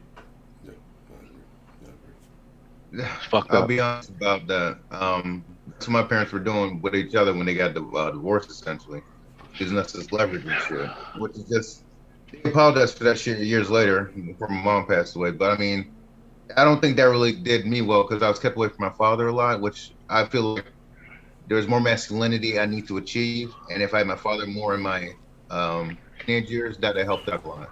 My father was a very strong man, but I was raised more by my mother. And like I feel like there's parts of me that's a bitch that I have to beat out of. I have to be tough. You know what I'm saying? That's how I feel, honestly. So, and that's only something that like a male role model and not some nigga who's dating your mom can provide. You know what I'm saying? Because I done seen a lot of dudes date my mom, and 90% of them dudes was trash, quite honestly. And you shouldn't have your kids, like, you shouldn't have your door open and have a revolving goddamn. And I'm talking about my mother here. That's fine. I still love her. I accept her for what she was. I don't put nobody on a pedestal, even if I'm related to them. My mother, she was a very damaged woman. And she used to have a lot of dudes in and out of her house. I mean, she dated a guy like for like 3, 4, 5 months, then whatever happens, happens. But, you know, you shouldn't have your kids in that environment. You really shouldn't. I agree. In a situation like that, I feel like once you have kids, man, they instantly should go to the forefront. I mean, everything else, your personal well-being, of course, you know, you have to maintain your health to maintain the children. But I do believe that, you know, that your fun, your enjoyment, all those things are secondary to the needs of the child, whether that be financial, you know, emotional, you know, physical needs, whatever it may be. Like you have to put yourself on the back burner once you make decisions to bring a child into the world. Once you implement another life in this world, like you said earlier, that did not ask to be here, you're responsible for that. Well, so I kind of want to veer off topic a little bit, because you know we did get into like the military thing, and again, like I say, you know, Dan, you've been in the military, you served significant time in the military, and we kind of mentioned the thing about communities, you know, putting the military members first and things like that. Do you think that's something that would be a benefit to a lot of guys that are coming home that are dealing with issues, that have had to, you know, go through things? Do you think maybe military-only communities would be good, or do you think that would be something that could maybe be a problem if you have too many people of that same mindset in the same area? I think they're already doing that with in some states. I've seen like videos on YouTube of like little kind of mini homes for homeless veterans who are trying to, you know, get off the streets, get clean of alcohol, drugs, whatever issues they have. And there's like nice little homes that are built out of, I think, like shipping containers. I don't know what they built them out of, but they're relatively cheap. They look nice though. I mean, for someone who's been on the streets, it's a fucking improvement. And you know, it's just like a little community of veterans, you know, and I think they're already doing it. I think it certainly can only help, honestly. You know, just to get some of these guys some help. because mattering what war they dealt with, there's different issues for each war. That, like the Vietnam veterans had the whole Agent Orange bullshit they had to deal with, and then there was the whole, what was it, Gulf War syndrome in the Gulf War, like the depleted uranium rounds and things like that. So like every single like big conflict this country's been in, there's various issues that affect each of these veterans, and not to mention just ones who come home missing limbs and have psychosis from all the stuff they've been through. And that's and the majority of that stuff happens to guys who literally have boots on the ground. And I was on a boat. Sure, we were stuck in the middle of the ocean, like literally the middle of the Persian Gulf in 110-degree weather on the flight deck for 6, 7, 8 months at a time. And that was bad enough. But I wasn't one of them guys who was dodging IEDs and landmines and shit and getting pot shotted by some goddamn Iraqis or Afghanis or Pakis or any of that shit. So I would never take credit away from those guys. Actually, I remember I was in Japan. I told you in Japan about doing some change years. And I came out of a bar that was like on base, and a little ricky dink bar all the Marines get drunk at. And I mentioned that I was working with bombs and missiles. And this one Marine came up and he's like, dude, thank you. And I'm like, what? Thank me for what? Like, no, man, like when I was over there and like we called down like an airstrike, and you guys, the bombs y'all made like saved their lives. And I was like, wow, fuck, man, look, you're welcome, dog. I don't really think I really helped that much, but I was like, no, man, we needed that, bro, because we're gonna die that day, That shit, I felt that shit, man. Because at that point, I got really tired of the fucking job. It was just the people I work with. The job itself was all right. Just the people you work with, especially your higher ups, they're just a bunch of assholes. What else is new? That's every job, basically. But him saying that, it made me appreciate what I did a lot more.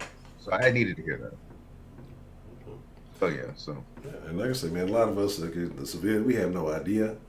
We don't understand, and you can come and you can explain it, and you can say these things, but it's nothing like the actual experience. Those are words versus you actually being there. So, man, definitely, we appreciate what you do, whether you feel that way or not. That the fact that I give you more credit for being a man than I am because you were willing to, sign your life over to do that, and you executed that contract. You got a lot of people get over there and then figure out, oh, well, I'm not built for this, do some willy-nilly shit to try to get out or do whatever.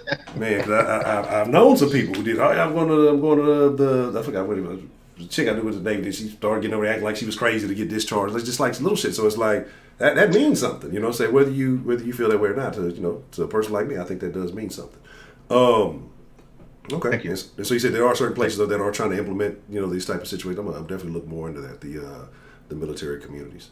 But look at all the systems in America. Are there any other systems or any things that are similar to this that you see going on in this country right now that either you, General, or anybody in the panel right now feel like that need improvement? You know what I'm saying? Not just necessarily the direct income situations, but are there other things in this country that you feel like could definitely use a revamping to be more efficient?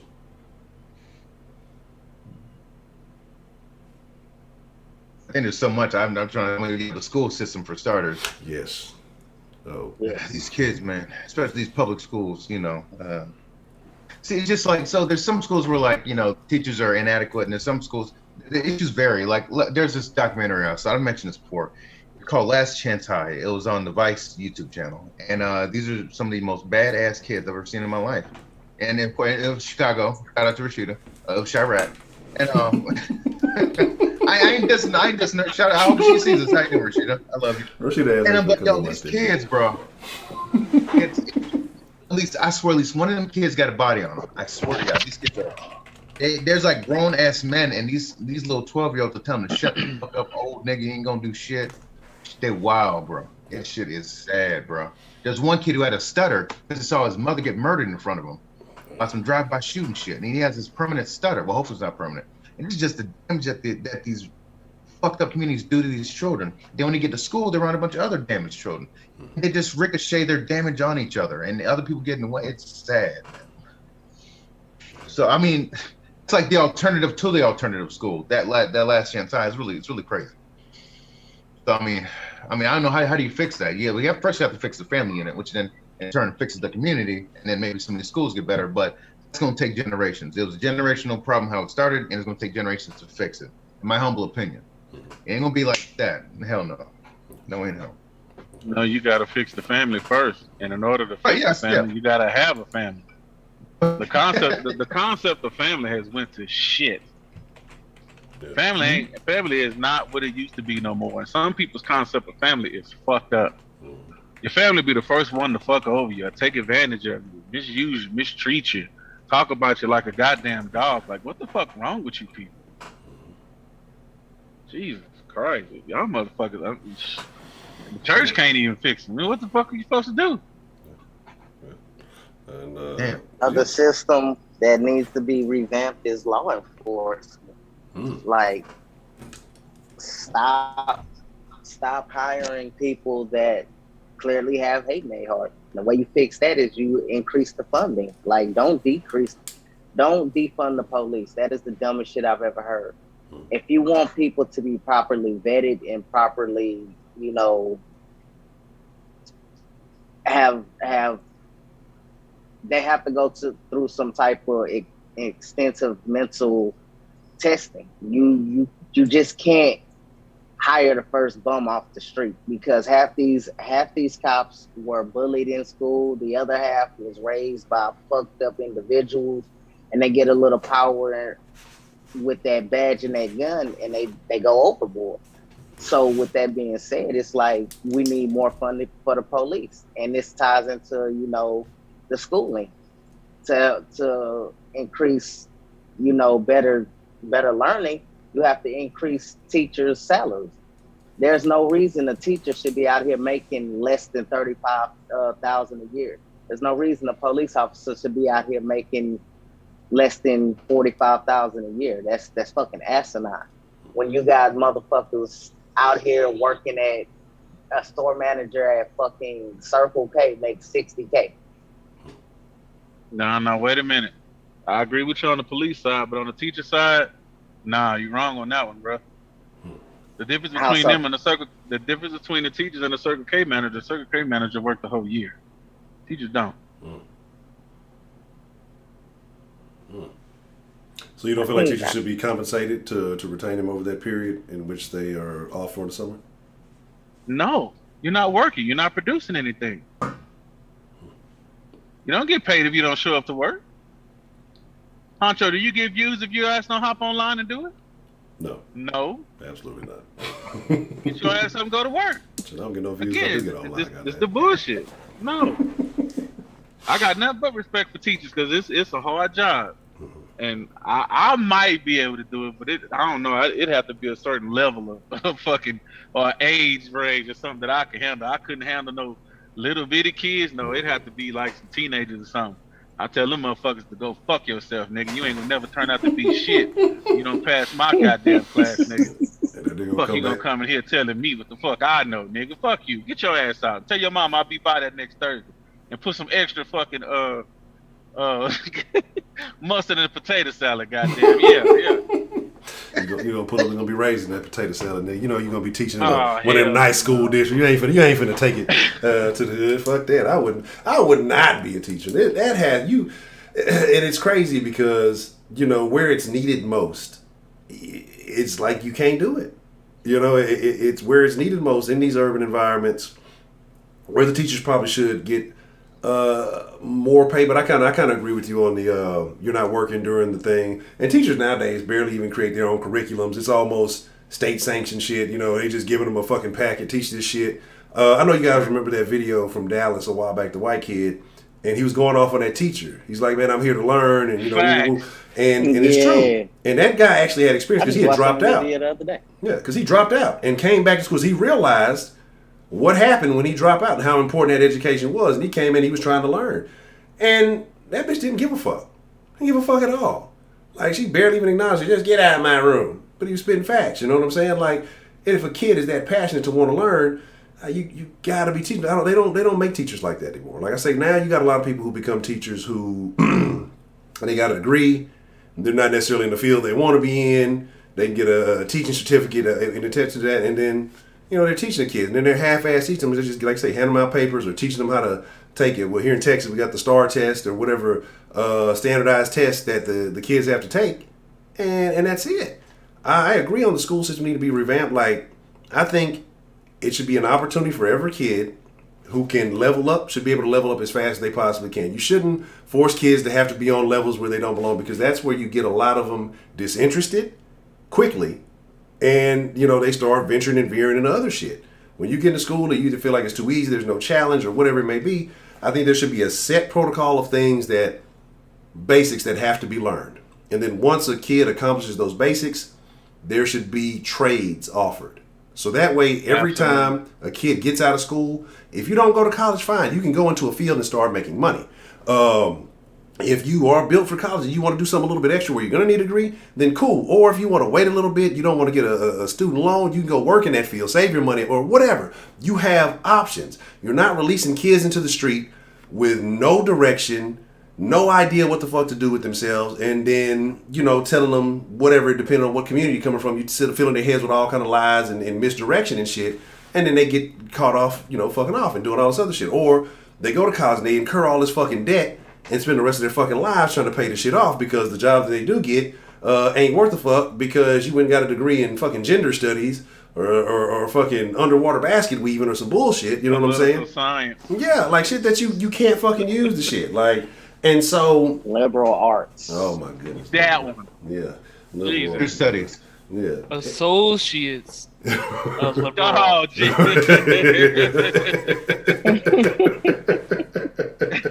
Yeah, man. So it's crazy. You said the teachers who work in the hood leave the school for ages of smart kids. We're gonna get to that in a whole other video, maybe next week. But if you work in the hood, you get your loans pardoned. Yeah, you might also get your car broken into, and you might get robbed for your fucking check when you get direct deposit or whatever else. But get beat up and shit. Fucking, you seen Higher Learning, goddamn it, Heidi. You know what's going on. Yeah, man, and like I said, I think that the education we need to get away from, creating these workers, because again, this was early 1900s. I think probably like the last time the school system was quote unquote revamped, and we're still in that same thing. It's 100 something years later. The world has changed significantly multiple times, and we're still doing the same thing. We're still trying to teach kids the same way. I don't think it's necessary for motherfuckers to have to go through 12 grades of bullshit and a lot of the shit you're never going to use. I think it should be real focus on the basics: reading, writing, arithmetic, like to where there's a significant proficiency in those things. And with those skills, you can go learn whatever the fuck else you want to learn. History, I get it. It's cool, but I don't give a fuck about it. I know people say, hey, history repeats itself. Yeah, and I get that. But we live in a day and age of Google. You want to know your history, just fucking go Google that shit. You know what I mean? Like, Google has made a lot of shit obsolete, honestly. Hold on, Honcho. What's out? Let the resident fat nigga point out the one that you missed. Oh, Lord. Seriously. Yeah, I agree. Physical education. Okay. I thought he was going to go somewhere else then. Okay, physical education, yeah, I agree. Physical education needs to be Kids there. looking bad out here. They kids. Yeah. No, absolutely not. I agree. Yeah, we got to figure out a way, and we need to figure out a way to get these after-school programs back in. You know what I mean? Like, give the kids other options. Dakota know about the recreational center on the Southwest. Man, that whole busted down nowadays. I'm telling you, like back in the day, yeah, used to be able to go there after school, YMCA programs and shit like that. We had the older dudes, of course. They was like, yeah, you can be in the streets, come out here. We doing drugs, we into games and this and that. But niggas like me, I was to the recreational center playing dodgeball, hooping, playing football, just doing other shit. You know what I mean? Trying to stay out of trouble and shit like that. Did I dibble and dabble in the trouble? Yeah, I did. But majority of my time was spent in that recreational center, so that helped out a lot when it came to my development as a man. So I feel like it should be a huge focus on those in the communities, and the city of Houston really needs to do a better job in putting money back into those recreational centers, especially in those communities. You a goddamn lie, Wise. Your ass is being trained to be a killer. I'm telling y'all, this nigga's a killer. Look at his fucking eyes. The nigga's a killer. Look at this nigga. He's a fucking killer, man. Your ass was at the range, nigga. Stop playing with me. Fucking nigga. Yeah, That's true. But Terrible. to touch on Some what Wise was saying about the rec center, they actually offer things that that helped you. Like they had a BCIS class, computer studies class. They had after school program in the actual, what is it called? to help people with tutoring. They had tutoring. Excuse me. They had tutoring for math, reading. You know, it was a bunch of things offered at that rec center that people took for granted. Now that it's no longer there, you got a bunch of little knuckleheads running around the streets with guns, killing people. Yeah. So What of that? I don't know, man. It's just when you take away stuff like that, you really dampen the knowledge aspect of a child, the wanting to be a part of something. The only thing that's reaching out to them are games. I agree.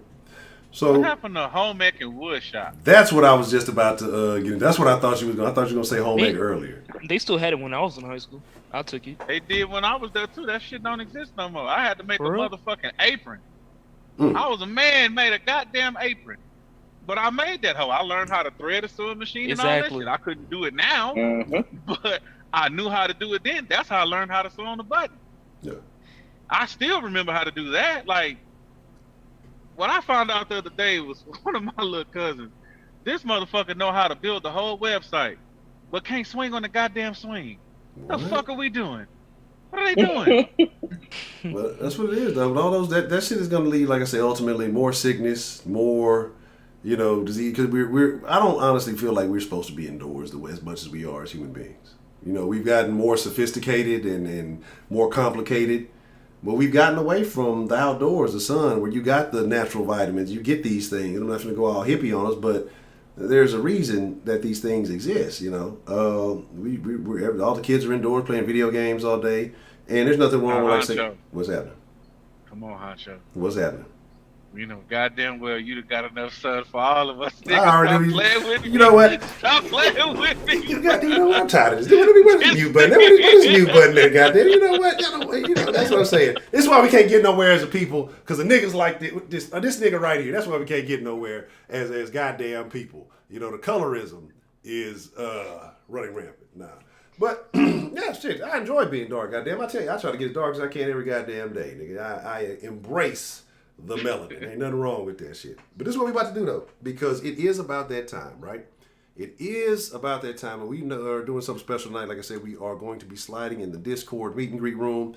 If you don't have that role, you probably fuck out of luck. If you're not in the Discord, well, what are you doing? You're cheating yourself. You know what I'm saying? But we're going to be in there. We can keep this conversation going because I actually like where it's going, so I would like to keep this conversation going, fellas, when we jump up in there. But I just want to say shout out to everybody who's been holding it down, everybody who hit that like button, everybody who supported. Shout out to all of y'all. And Big M, I'm more concerned about your childhood than ever after the comments you made last night. We'll talk about that. We'll talk about that in the Discord. Oh shit. But get on camera. Stop being scared. Everybody get on camera. Yeah. If you're ugly, you're ugly. Nobody about to judge you. I'm gonna judge you. I ain't gonna say it out loud, but I'm gonna judge you. I'm gonna judge you. Y'all already know. Y'all can judge me. Y'all judge my ugly ass all the time. So I don't give a fuck. Shit. I know, So I'm gonna judge you. It is what it is. Like, look. True call me a psycho killer, Tiger Wood. I'm the Hey, resident. nigga, I'm taking off my glasses so you nigga. can't look me in my eyes, nigga. Yeah. I can't see your eyes now, nigga. Yeah, shit. This nigga. Fuck that. Oh, come on, bro. Chill out. Chill, man. Oh man, yeah. If y'all went in there last time, we did have a good time in the meet and greet room last time. But fellas, man, anything y'all want to say to the people before we slide out of here? I got one thing. I am black, so that's the proof. So when I say nigga and I say coon or whatever else, don't go saying this racist crackers on some other shit. No. Well, you call me a cracker, y'all motherfuckers still call me a cracker. So just say what you said. I don't give a shit. I'm gonna keep talking my shit. Have a good night. Yes, absolutely. Yeah, Big M can't call you white no more. Yeah, that whole argument is out of there. Even though He still will, and I'll call him a bunch of other shit. That's fine. We'll get it popping. Already. All right, any other fellas got something you want to shout out, say? I'll let the people before we get out of here. Salute to everybody. Before you leave out of this motherfucker, hit the like button. If you ain't already subscribed, subscribe button. Hit the subscribe button. And if you haven't donated, I know you can afford $1 donation. But the next time you donate Donate $2. $2. Donate $4. I thought that was Gifts, $2. gifts. Oh, Jesus. So yeah, just On the everybody Umar's with bit. subs. Have a good night. Yes. Yeah, shout out to all the people who served. Shout out to all the teachers who, you know what I'm saying, dealing with these badass, misbehaving ass, non-parented correctly having ass kids. Shout out to y'all, the ones that's actually doing the goddamn work. You motherfuckers ain't doing the work, fuck you. I concur. Absolutely. All right. Well, I just want to say shout out to, like I say, everybody, all the gentlemen on the panel, Wise, Trill. Special shout out to Dakota, Dan the man. I'm definitely glad y'all joined and were able to share your stories with us, man. Definitely some heartfelt stuff there. And like I said, we're going to keep the conversation going. We're going to slide off in the Discord. If you're in that thing, go ahead, hit the meet and greet room. Don't meet us there. Beat us there. If you try to slide your ass in the meet and greet room, you don't get your ass on camera.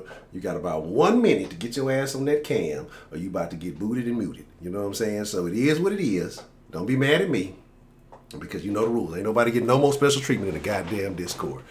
So yes, Heidi and her terrible IG stories, but that shit was funny. I will give you credit. The teleprompter shit was fucking funny. You're still a terrible fucking It was. person. You're still a I didn't even see that. I was like, Heidi, you ain't shit for this. Yeah, you're a terrible, terrible person. So shout out to Heidi. Shout out to Michael, man. I appreciate the love, appreciate the support. Shout out to Miss Kristen. And shout out to Miss Sarah. Shout out to Nail Body. Shout out to everybody in here, especially Mr. Culture, man. It's good to see you back, man. We definitely been missing you, bro. Shout out to everybody but Big M. Yeah, that works for me. Man. And on that note, we're gonna end the stream. Just cause. And if Big M says to me, Big M ain't even got meet and greet privileges. I ain't finna even hear nothing he talk about after the damn stream. So I ain't even gonna give you no privileges. So kiss my ass. God damn it. Go eat some of your goddamn Green Hatch chili. And I hope you choke on a piece. Asshole.